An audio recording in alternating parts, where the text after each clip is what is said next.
Assalamualaikum warahmatullahi wabarakatuh. Apa kabarnya anak-anak semua? Pada hari ini kita akan belajar tentang vektor lagi.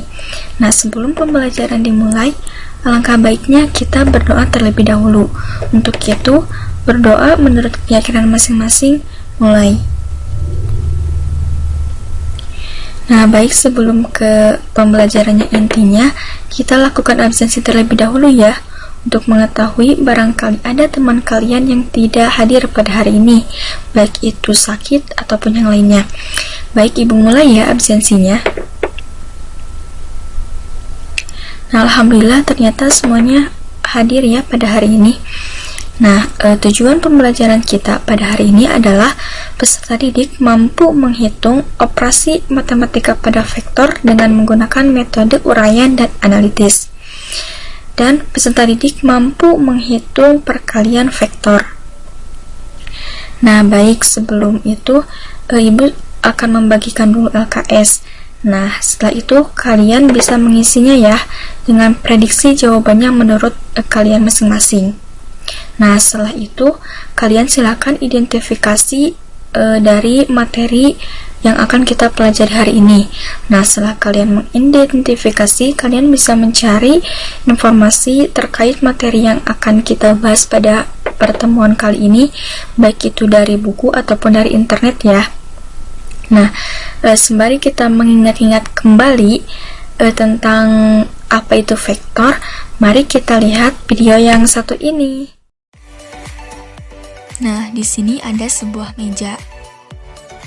Ada si A yang mendorong meja ke arah kanan, maka meja akan bergeser ke arah kanan atau ke arah timur. Kemudian ada si B yang mendorong meja ke arah atas, maka meja akan bergeser ke arah atas atau ke arah utara. Kemudian ketika si A dan si B ini mendorong meja secara bersamaan, apa yang akan terjadi? Meja tidak akan bergeser ke kanan ataupun ke atas, tetapi di antara keduanya, yang merupakan penjumlahan gaya si A dan si B. Nah, jika kita misalkan gaya si A adalah FA dan gaya si B adalah FB, maka F besarnya gaya total atau FC sama dengan FA ditambah FB. Nah, itulah konsep dari vektor. Sudah lebih paham Nah, kan? setelah melihat video tadi, bagaimana, apakah sekarang sudah lebih paham tentang konsep dari vektor itu sendiri? Nah, semoga sudah semakin paham ya, bahwa vektor itu merupakan besaran yang memiliki nilai dan juga arah.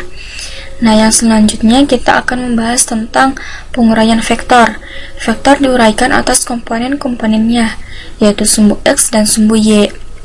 Nah, berarti ketika kita akan menggunakan metode penguraian vektor, yang pertama harus dilakukan adalah memproyeksikan vektor terhadap sumbu X dan juga terhadap sumbu Y.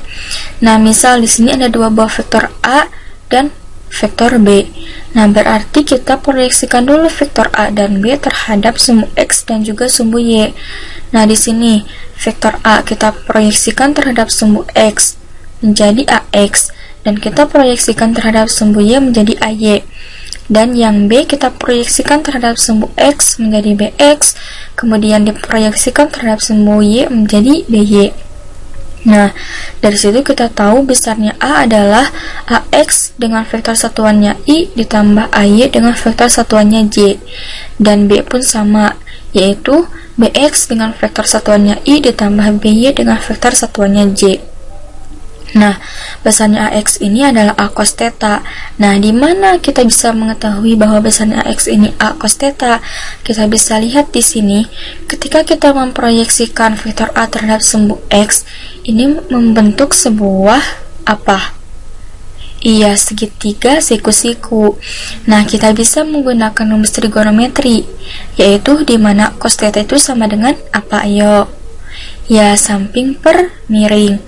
Nah, di sini kita tahu bahwa sampingnya itu adalah ini ya, AX per miringnya adalah vektor A, maka cos theta sama dengan AX per A. Nah, kita kali silangkan, maka didapatlah AX ini adalah A cos theta. Nah, untuk AY sama kita lihat lagi segitiga yang tadi. Nah, yang membedakan adalah kita menggunakan rumus sin, yaitu sin adalah depan per miring. Nah, depannya itu kan ini ya, dari AX sampai ke A. Nah, ini besarnya sama dengan besarnya AY, maka kita bisa menuliskan bahwa sin theta adalah AY per miringnya ini ya, A. Kemudian kita kali silangkan kembali, maka didapatlah AY sama dengan A sin theta. Nah, untuk BX dan BY pun sama ya, kita tinjau yang ini. Ketika sumbu B diproyeksikan terhadap sumbu X, maka ini juga membentuk sebuah segitiga siku-siku. Kita gunakan kembali rumus trigonometri, bahwa cos adalah samping per miring. Nah, kita lihat di sini, untuk yang B, sisi sampingnya itu adalah yang ini ya, BX per miringnya yang B. Maka kita kali silangkan ya. Nah, didapatlah BX ini adalah B cos theta. Nah, untuk yang BY nya sama, kita menggunakan rumus yang sin. Nah, sin ini adalah depan per miring. Depannya yang mana? Nah, iya betul, yang ini ya, BX sampai B. Nah, kita lihat lagi, ini besarnya sama dengan besarnya BY, maka kita bisa menuliskan bahwa sin theta sama dengan BY per B. Kita kali silangkan kembali, maka BY sama dengan B sin theta.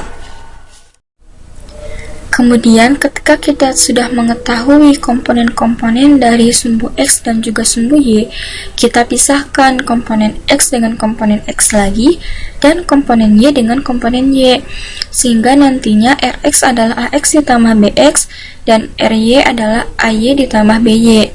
Nah, ketika sudah tahu ini, maka kita bisa tahu bahwa besarnya vektor A ditambah B adalah akar dari Rx kuadrat ditambah Ry kuadrat. Setelah itu, kita bisa menentukan arah vektor. Nah, arah vektor ini ada yang tahu apa? Nah, iya, arah vektor ini merupakan besarnya sudut terhadap sumbu X positif. Kita bisa menggunakan rumus tangen, di mana tangen theta sama dengan Ry per Rx. Nah, Ry-nya itu yang tadi, yang ini ya, dan Rx-nya yang ini. Nah, maka theta sama dengan arc cos tangen Ry per Rx. Nah, ini kan kalau ada dua vektor ya, misalnya ini dua vektor. Nah, terus gimana kalau misalnya vektornya 3 atau misalnya 4? Nah, kalau misalnya vektornya lebih dari 2, ya sama, kita menggunakan metode uraian ini juga. Nah, langkah-langkahnya pun sama ya. Yang pertama berarti kita memproyeksikan dulu vektor-vektornya. Kalau misalnya vektornya ada 3, A, B, dan C, ya kita proyeksikan ketiga vektor tersebut terhadap sumbu X dan juga sumbu Y, dan nanti kita pisahkan yang komponen X dengan komponen X lagi, dan komponen Y dengan komponen Y lagi. Sama ya caranya seperti yang ini. Dan nanti ya tinggal kita masukkan ke rumus yang ini, yang Rx kuadrat ditambah Ry kuadrat. Arahnya pun ya sama, kita mencarinya dengan yang ini. Jadi sama aja ya, kalau misalnya ada 3 ataupun lebih, menggunakan yang cara yang ini. Nah, yang selanjutnya, penjumlahan vektor secara analitis. Menentukan jumlah dan selisih vektor secara analitis. Nah, ini ada dua persamaan, yaitu yang pertama persamaan untuk jumlah ya. R sama dengan akar dari A kuadrat ditambah B kuadrat ditambah 2AB cos theta. Nah, yang kedua persamaan untuk selisihnya, yaitu R sama dengan akar dari A kuadrat ditambah B kuadrat dikurangi 2AB cos theta. Yang menjadi pertanyaan, dari mana rumus-rumus ini? Sebelum itu ya tentunya kita harus tahu dulu ya, asalnya rumus ini dari mana, atau proses untuk mendapatkan rumus ini itu seperti apa. Karena kalau misalnya nanti kita lupa, kita bisa menghitungnya lagi atau menurunkannya lagi dari awal ya, kalau misalnya nanti kita lupa. Baik, yang selanjutnya kita akan mencari tahu atau menurunkan rumus supaya kita mendapatkan rumus yang tadi ya, yaitu jumlah dan selisih vektor secara analitis. Nah, yang pertama, penjumlahan vektor secara analitis. Misalkan ini ada dua buah vektor A dan B yang mengapit sebuah sudut, dan resultannya adalah ini. Nah, kita bisa menggunakan dengan metode jejar genjang, yang pada materi sebelumnya sudah dibahas ya tentang jejar genjang ini. Nah, kita untuk lebih memudahkan kita dalam perhitungan, kita bisa menarik garis putus-putus dari vektor A ini sampai ke resultan ini. Nah, besarnya ini sama dengan besarnya vektor B, dan besarnya garis putus-putus yang BR ini sama dengan besarnya vektor A. Untuk lebih memudahkan kita, maka kita bisa menarik garis tegak lurus di sini seperti ini. Nah, kita lihat, ini merupakan membentuk sebuah segitiga siku-siku. Nah, ayo coba ingat kembali tentang teorema Pythagoras. Apa ada yang masih ingat? Ya, betul sekali. Ternyata semuanya masih pada ingat ya. Teorema Pythagoras menyatakan bahwa kuadrat sisi miring sama dengan jumlah kuadrat sisi siku-sikunya. Nah, kita lihat di sini, sisi miringnya adalah OR, sehingga kita tulis OR kuadrat sama dengan sisi siku-sikunya yaitu OP dan PR. Maka OR kuadrat sama dengan OP kuadrat ditambah PR kuadrat. Kita lihat lagi, OP di sini besarnya adalah OB ditambah BP. Nah, kita substitusikan.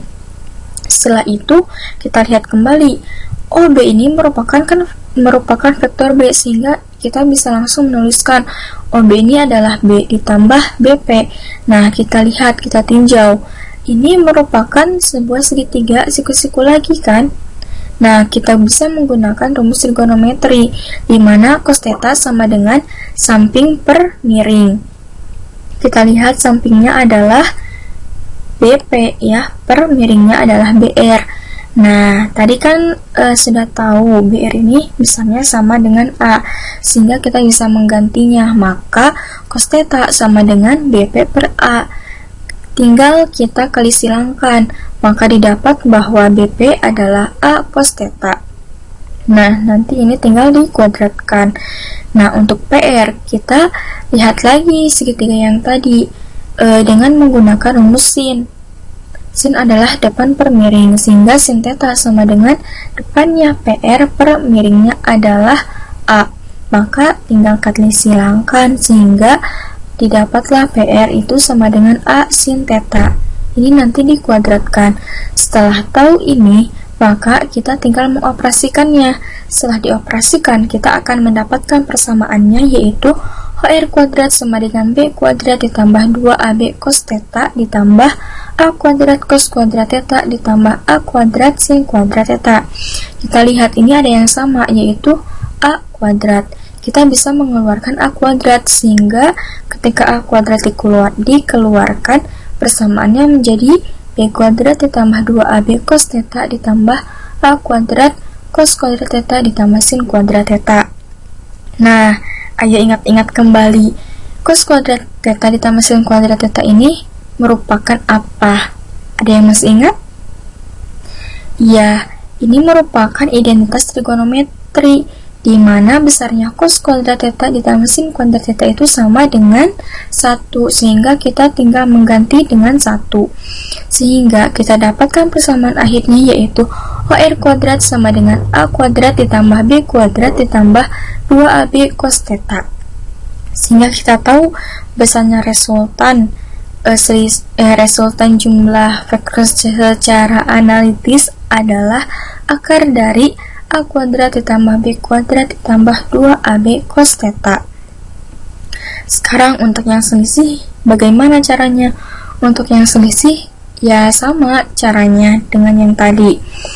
Cuman, nah nanti kita membuat vektor A tetapi yang berlawanan arah dengan vektor A yang ini, sehingga nanti besarnya min A. Setelah itu ya sama, kita tinggal tarik garis putus-putus. Nah, nanti kita masukkan aja dengan menggunakan teorema Pythagoras, dengan menggunakan segitiga siku-siku OPR. ya, sehingga nanti bisa didapatkan hasil akhir seperti ini. Untuk lebih memahaminya silakan kalian pelajari sendiri, karena cara-caranya pun ya sama dengan cara-cara yang tadi, supaya kalian lebih memahami dan lebih ingat dan tidak gampang lupa ya, nantinya silakan dipelajari sendiri. Nah, kita lanjut ke materi yang selanjutnya, yaitu perkalian vektor. Perkalian vektor ini ada dua, yaitu perkalian titik atau dot product dan perkalian silang atau cross product. Perkalian titik ini merupakan apa? Perkalian titik ini merupakan perkalian dua buah vektor yang menghasilkan skalar, di mana vektor A dikali dengan vektor B sama dengan C. Besarnya C di sini adalah A dikali B dikali cos theta. A di sini adalah besar vektor A, B merupakan besar vektor B, dan theta merupakan sudut antara vektor A dan vektor B. Nah, contohnya perkalian titik di dalam fisika ini yaitu usaha atau kerja. Nah, yang kedua, perkalian silang atau cross product merupakan perkalian dua buah vektor yang menghasilkan vektor, yaitu ketika vektor A dikali dengan vektor B menghasilkan vektor C. Besarnya vektor C di sini sama dengan vektor A dikali vektor B sama dengan A B sin theta. Nah, contoh dari perkalian silang di dalam fisika yaitu momen gaya atau torus. Baik, tadi kita sudah membahas tentang operasi pada vektor. Untuk lebih memahaminya, Ibu telah memberikan beberapa latihan soal. Silakan kalian kerjakan, dan jika dirasa memang belum atau kurang dipahami, kalian bisa mengerjakannya bersama teman. Nah, untuk pertemuan kali ini, Ibu cukupkan sekian. Semoga kita bisa bertemu lagi di lain waktu. Untuk kurang dan lebihnya, Ibu mohon maaf. Wassalamualaikum warahmatullahi wabarakatuh.